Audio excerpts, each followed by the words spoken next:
If you feel in your gut that something is wrong, don't give up. Don't let anyone tell you that there's nothing wrong. When you know as a parent that in your heart, you know something's wrong with your child. I would say the biggest piece of advice is you know your child, you know what they need, and you have that intuition that not many other people do. So stick to it, keep fighting, and don't just let somebody tell you what they think is right. You know your child the best, so find those team of doctors and pediatricians, neurologists, specialists that really will listen to your concerns and that will help guide you to find the answers that you're looking for. First of all, if you notice something wrong, you want to know why. Even though you really don't want them to find anything, I was hoping and praying that they didn't, but of course they did.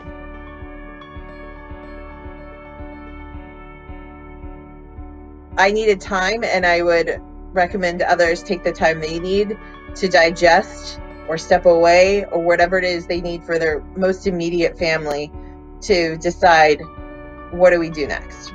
We needed to shift our expectations and try our best to find some sort of beauty and meaning in the life that we now had.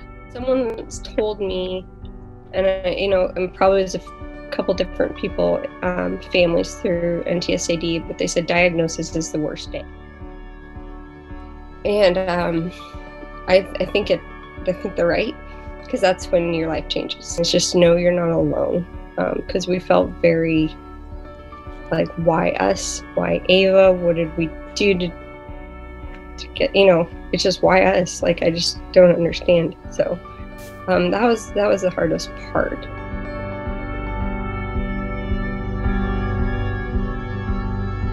NTSAD was pivotal in our coping with the situation. You go into this world where nobody else can appreciate or understand what you're dealing with. You meet with the parents, you meet with spouses, you meet with just others who actually can look you in the face and say, I know what you're going through. I understand. Because a lot of people can say, I understand, and they really don't. But through NTSAD, we have made so many friends and extended family that it's just been absolutely wonderful. As I listened to each family's story on that circle and the thoughts and the feelings that came up, I felt like they're saying things that only were in my head. And just having that knowledge that I wasn't alone in my thoughts and experiences made all the difference.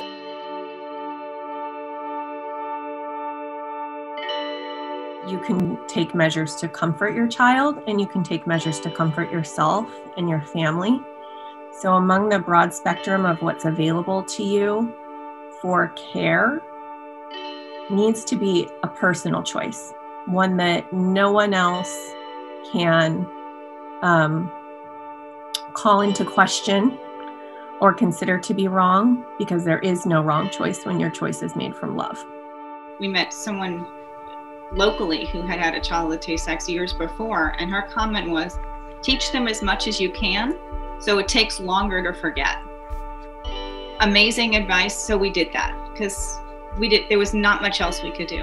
Do the best that you can in each day. And that's just one of the difficulties of parenting a child with a disease like this. We had hospice care for most of Adam's life after his diagnosis.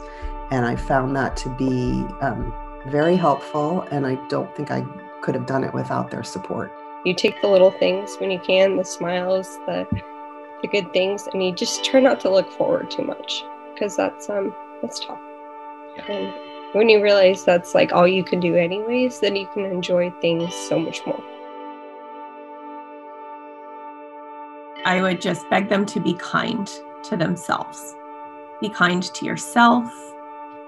If you have a partner, be kind to your partner. Give a lot of grace. No one navigates these things easily. These are difficult, winding, bumpy roads.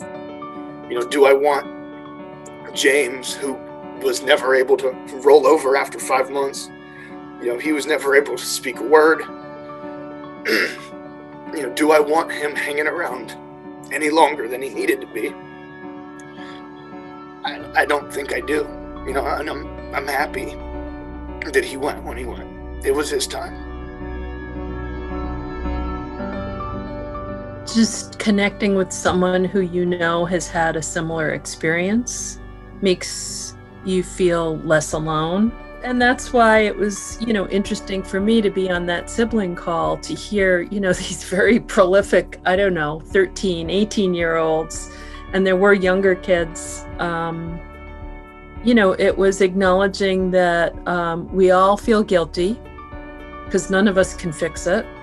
And by all meaning like parents as well as kids. I've noticed that a lot of parents feel guilt. They feel guilty a lot, whether it's because they've spent more time with the affected child and they feel like they neglected the other children, or they feel like they didn't do enough. My advice to adults or the parents is just do not feel guilty. If you feel guilty, the child is going to feel, the unaffected children will feel guilty, and then no one gets anywhere. There's a lot of hope.